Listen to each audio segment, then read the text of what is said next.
अस्सलामुअलैकुम वरहमतुल्लाहि वबरकातुहू। This is Tariq. आज हम सीखने जा रहे हैं फर्स्ट ईयर अकाउंटिंग में उधार पर कोई चीज़ बेचना। इससे पहले हमने सीखा था उधार पर माल ख़रीदना और उधार के माल की पेमेंट करना। अब हम सीखेंगे उधार पर माल बेचना। माल कोई भी हो, उधार की निशानियाँ तीन हैं: ऑन अकाउंट, ऑन क्रेडिट या किसी का नाम आ जाए।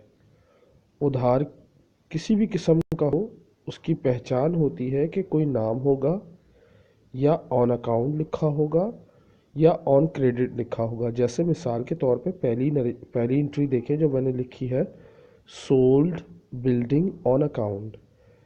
ऑन अकाउंट यहाँ पे लफ्ज़ लिखा हुआ है, बिल्डिंग बेची उधार पर 12,000। उसके बाद लिखा है सोल्ड लैंड टू तारिक, ज़मीन बेची तारिक को। क्रेडिट सोल्ड इक्विपमेंट 12,000, इक्विपमेंट बेचा उधार पर 12,000 का। Sold machinery on account 12,000, machinery बेची 12,000 की उधार पर। Sold merchandise on credit for rupees 12,000, merchandise बेची 12,000 की। Sold merchandise on account for rupees 12,000, merchandise उधार पर बेची 12,000 की। Sold merchandise to Mumtaz and co on account for rupees 12,000, merchandise बेची मुमताज़ एंड को उधार पर रुपीज़ 12,000 में।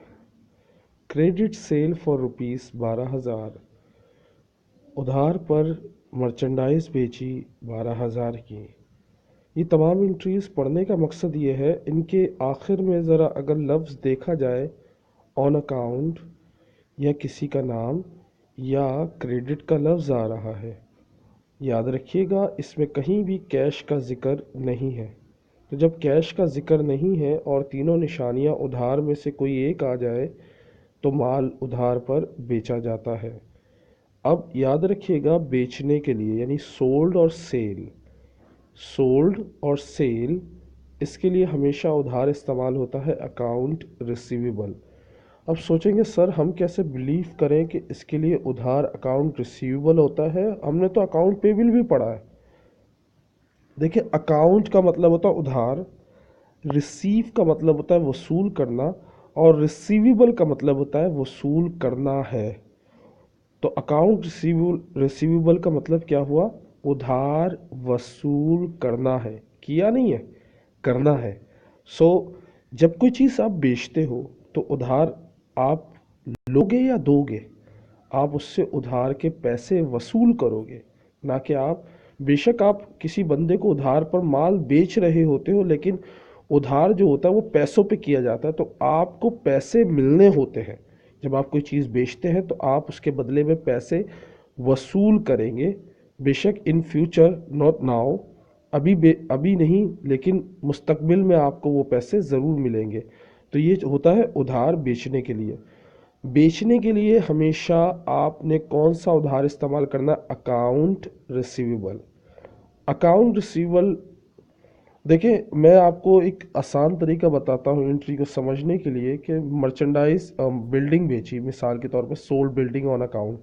अगर पहली एंट्री देखी जाए, sold building on account rupees 12,000, building बेची, आपके पास से क्या गया?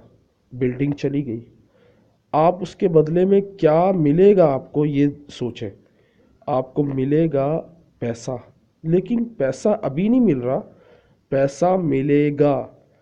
यानी उधार वसूल करना है आपने, बिल्डिंग बेच दी आपने लेकिन पैसा वसूल करना है। तो पैसा वसूल करना है, इसको क्या बोलेंगे? Account receivable. लेने वाली चीज़ हमेशा डेबिट होती है और देने वाली चीज़ हमेशा क्रेडिट होती है। आप उधार लेने वाले हो और बिल्डिंग आप बेच चुके हो, तो बिल्डिंग क्रेडिट हो गया, अकाउंट रिसीवेबल डेबिट हो गया।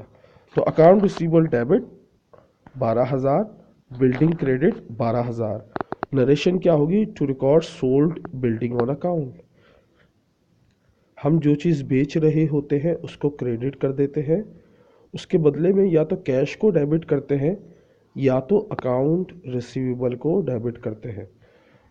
नेक्स्ट देखते हैं और बेहतर समझने के लिए। Sold land to Tariq ₹12,000। ज़मीन बेची तारिक को 12,000 की।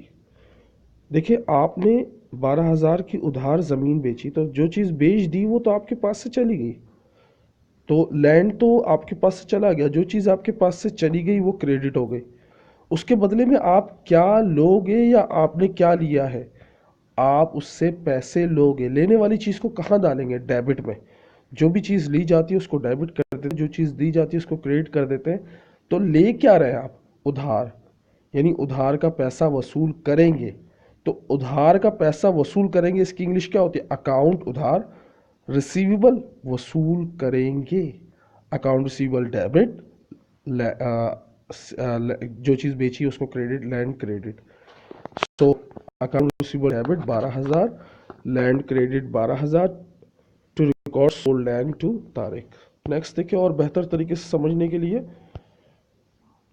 Credit sold equipment ₹12,000। मैं इस तरह भी लिख सकता था, सोल्ड इक्विपमेंट ऑन क्रेडिट, लेकिन क्रेडिट सेल का मतलब उधार पर सेल हुई है। क्या? इक्विपमेंट। इक्विपमेंट उधार पर बेचा है, तो जो चीज़ बेची है उससे तो आप क्रेडिट कर दें। के बदले में आपके पास आपको क्या मिला है? उधार के पैसे वसूल आपने करने हैं, तो पैसे वसूल करने को क्या बोलेंगे? Account receivable. जब भी माल आप उधार पर बेचेंगे तो आप किस चीज़ को डेबिट करेंगे? अकाउंट रिसीवेबल, क्योंकि इसका मतलब होता है, अकाउंट का मतलब उधार और रिसीवेबल का मतलब वसूल करने हैं। तो अकाउंट रिसीवेबल वसूल करना, और क्या चीज़ वसूल करनी है उसको क्रेडिट कर दें, यानी equipment. Account receivable debit 12,000, equipment credit 12,000 to record sold equipment on credit. Next देखते हैं और सोल्ड मशीनरी ऑन अकाउंट ₹12,000। यहाँ डबल ऑन हो गया, सॉरी टू से। ओके, जो चीज़ बेच रहे हैं उस चीज़ को क्रेडिट कर देंगे और उधार को डेबिट कर देंगे। एक सिंपल चीज़ है, जो चीज़ बेच रहे हैं वो आपके पास से चली गई या क्रेडिट हो गई, जो चीज़ आप वसूल कर रहे हैं वो डेबिट हो गया। तो वसूल क्या कर रहे हैं आप? उधार वाले पैसे। तो वसूल करने वाला उधार कौन सा होता है? Account receivable. और क्या चीज़ बेच रहे हैं आप? मशीनरी। तो account receivable debit 12,000, machinery credit 12,000 to record sold machine on credit. Next देखें, सोल्ड मर्चेंडाइज ऑन क्रेडिट 12,000। रखिएगा, मर्चेंडाइज जब भी बेची जाएगी या खरीदी जाएगी वो अपने नाम से कभी डेबिट क्रेडिट नहीं होती। जब मर्चेंडाइज खरीदी जाती है तो परचेज डेबिट करते हैं, लेकिन मर्चेंडाइज बेची जाती है, अभी हम बेच रहे हैं, तो सेल्स को क्रेडिट करते हैं। किसको क्रेडिट करते हैं? Sales, SALES, sales. हमेशा याद रखिएगा, मर्चेंडाइज बेचते वक्त क्या चीज़ क्रेडिट होगी? मर्चेंडाइज क्रेडिट नहीं होगी बल्कि सेल्स होगी। तमाम एसिड अपने नाम से क्रेडिट और या डेबिट होते हैं सिवाय मर्चेंडाइज के।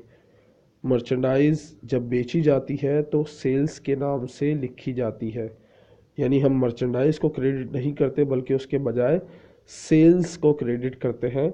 सोल्ड मर्चेंडाइज ऑन क्रेडिट, आपने मर्चेंडाइज बेची तो सेल्स क्रेडिट, और किस पर बेची? उधार पर। लेने वाला उधार को क्या कहते हैं? उसको डेबिट कर दे। जब एक चीज़ क्रेडिट हो गई दूसरी चीज़ डेबिट होगी, ऑब्वियसली क्या चीज़ डेबिट होगी? Account receivable. Account receivable debit 12,000, sales credit 12,000 to record sold goods on credit. Goods भी मर्चेंडाइज को कहते हैं। नेक्स्ट देखें, सोल्ड मर्चेंडाइज ऑन ₹12,000। मर्चेंडाइज बेची उधार पर 12,000 की। मर्चेंडाइज आप उधार पर बेचते हो तो मर्चेंडाइज को क्रेडिट करेंगे, बल्कि मगर मर्चेंडाइज अपने नाम से क्रेडिट नहीं होती, तो मर्चेंडाइज की जगह क्या लिखेंगे? सेल्स। तो सेल्स क्रेडिट हो गई। उसके बदले में आप डेबिट किसको करोगे? उधार को। कोई चीज़ बेच रहे होते हैं तो उधार कौन सा आता है? अकाउंट रिसीवेबल, क्योंकि लेने के लिए रिसीव का लफ्ज़ आता है, और लेने वाले उधार को क्या कहते हैं? Account receivable. Account receivable debit हो गया 12,000, सेल्स क्रेडिट हो गई 12,000 to record sold merchandise on credit या सोल्ड गुड्स ऑन क्रेडिट, बात एक ही है। सॉरी। नेक्स्ट देखें, sold merchandise to Mumtaz and co on account for ₹12,000। Merchandise बेची है 12,000 की, तो मर्चेंडाइज जब आपने बेच दी तो मर्चेंडाइज आपके पास से चली गई। मर्चेंडाइज अपने नाम से रिकॉर्ड नहीं होती बल्कि किस नाम से रिकॉर्ड होती है बेचते वक्त, सेल्स के नाम से। तो सेल्स क्रेडिट हो गई। उसके बदले में आपने क्या वसूल करना है, उसके बदले में आपने पैसा वसूल करना है। पैसा वसूल करने को क्या बोलते हैं? Account receivable. Account receivable debit 12,000 और sales credit 12,000 to record sold goods on credit. Next देखें, and the last one credit sale. अक्सर इस एंट्री में लोग गलत कर देते हैं। क्रेडिट सेल को समझते हैं कि ये एंट्री कुछ और ही समझ लेते हैं। याद रखिएगा, सेल्स सिर्फ नाम आता है मर्चेंडाइज के लिए। अगर लिखा हुआ कैश सेल तो कैश डेबिट सेल क्रेडिट हो जाता है, लेकिन अगर क्रेडिट सेल लिखा हुआ तो account receivable debit cell credit हो जाता है। ये शॉर्ट फॉर्म है सोल्ड मर्चेंडाइज ऑन क्रेडिट की। याद रखिएगा, सोल्ड मर्चेंडाइज ऑन क्रेडिट लिखा हो या क्रेडिट सेल लिखा हो, बात एक ही है। तो जब माल बेच रहे हैं, मर्चेंडाइज बेच रहे हैं उधार पर, तो उधार डेबिट हो गया, अकाउंट रिसीवेबल डेबिट। मर्चेंडाइज को क्रेडिट करेंगे, लेकिन मर्चेंडाइज अपने नाम से क्रेडिट नहीं होती बल्कि सेल्स के नाम से क्रेडिट होती है। तो account receivable debit 12,000, sales credit 12,000 to record credit sale. उम्मीद करता हूँ आपको ये एंट्रीज समझ में आई होंगी। अगर कोई एंट्री नहीं समझ में आई तो उम्मीद करता हूँ आपको और बेहतर तरीके से समझा सकूँ। मेरे पास कंप्यूटर नहीं है, ख़राब हुआ है, तो मैं आपके कमेंट्स का रिप्लाई नहीं कर सकूँगा। सो माजरत चाहता हूँ इस बात के लिए, लेकिन आपके लिए वीडियो इंशाल्लाह बनाता रहूँगा विदाउट एडिटिंग। ये वीडियोस हैं, यानी इसमें मिस्टेक होगी तो समझ लें कि मैंने एडिट नहीं की हुई video. So sorry for mistakes. अल्लाह हाफिज़, टेक केयर, बाय।